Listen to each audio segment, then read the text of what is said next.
So ayun na guys, good morning, good evening at mega love shoutout po sa inyo lahat. At muli, eto na naman tayo. So ayun na nakikita nyo ang ating thumbnail, walang iba. Kung hindi, si Kuya Raymundo. No, yan, balik tayo sa nakaraan. Ito hindi sa kung anumang mga issue pangyayari before. Ito, no, karamihan sa mga vlogger ng Kalinga. Ito po ay nang sumikat na nag-viral si Lola Damiana, nanay ni Kuya Raymundo. Yan, nag-viral. Ang dami po mga vlogger na ikangay nagsimula na mag-vlog, mga reaktor. Dahil kay Lola Damiana, nagpunta sa diet ang mga vlogger. Ayan, dami na. Dahil kay Lola Damiana, marami ang naging vlogger na natulungan. Mga reaktor, natulungan sa pamamagitan ng pagmugot ng opinion na reaksyon dito kay Lola Damiana, kay Kuya Raymundo, dito kay Kuya Bernie. Yan, dahil nag-viral nga po kay Kuya Bal. Pero ito na guys, no, dahil thumbnail natin si Kuya Raymundo, isang paraan ng promotion. Guys, nangyari na yung noon na hindi, alam niyo na, pero yung kay Kuya Raymundo, shout out sa iyo ha. Nangyari naman na yung nangyari. Pero guys, siguro naman ay baka pwede po na panoorin po natin, suportahan po natin, i-subscribe po natin si Kuya Raymundo. Dahil kung ating babalikan, before pa naman talaga si Kuya Bal ay nagcha-charity works na. So, dahil kay Lola Damiana nag-trending, doon nag-boom. Doon nag-umpisa. No? Doon na sumikat na gusto. Yan, lumawig. Dahil nagkaroon din ng maraming mga reaksyon hanggang sa lumaganap na. Viral na viral si Lola Damiana eh. So, siguro, isa si Kuya Raymundo. Nangyari na yung mga nangyari, no? Kalimutan na natin yun.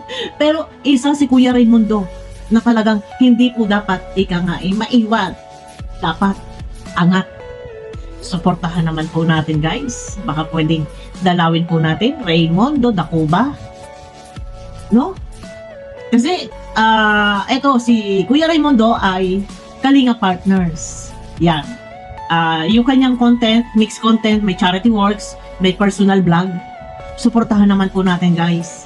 At si Kuya Raymundo, anak ni Lola Damiana, malaki ang naitulong ng Family Dacuba sa YouTube channel po ni Kuya Bal. At hindi lang po sa YouTube channel ni Kuya Bal, maging sa mga reaktor na nag-reaction, maging yung ibang mga vlogger na noong panahon ni Lola Damiana na nandiyan, na kumbaga parang group vlogs, naging group vlogs.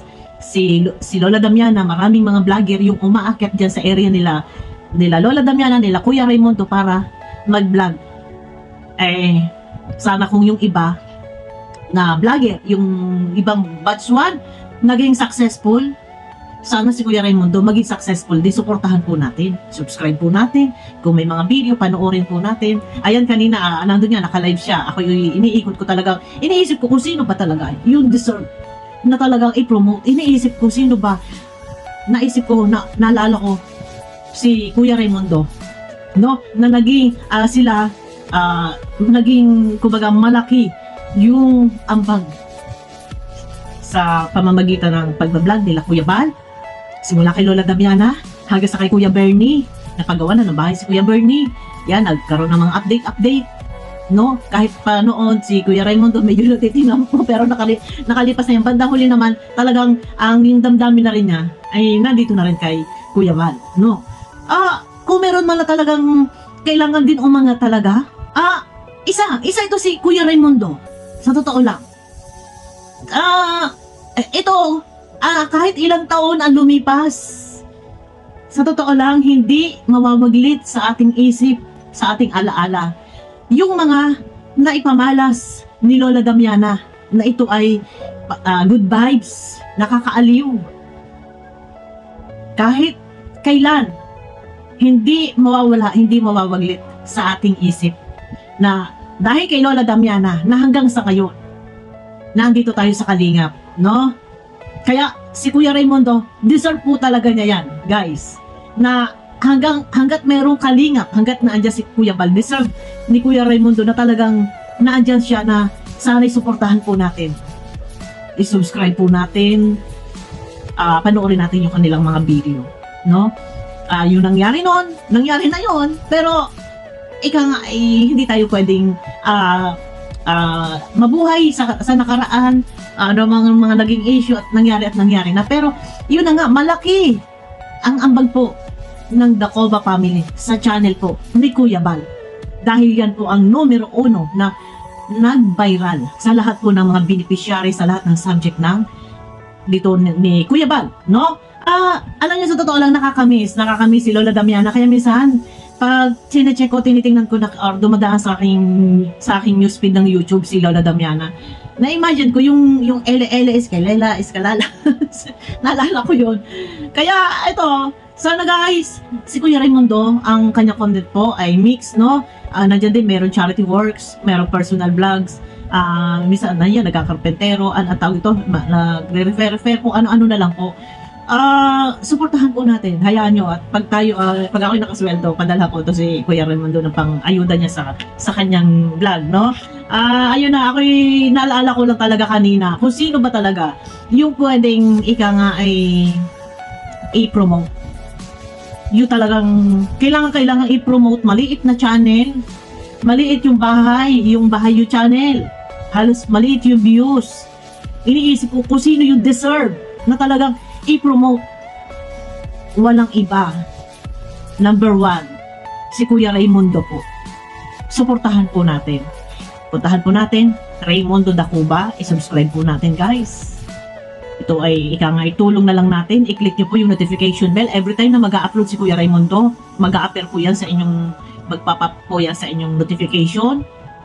No? Malaking bagay po na makapanood tayo ng video niya. Hindi man natin matapos lahat, pero basta no skip ads lang po, kahit hanggang gitna lang mapanood natin. Malaking bagay po yan. Pasok po yan sa kanya, sa kanya yung ads na kung magkano man yung kanyang kitain doon. No? Yun na.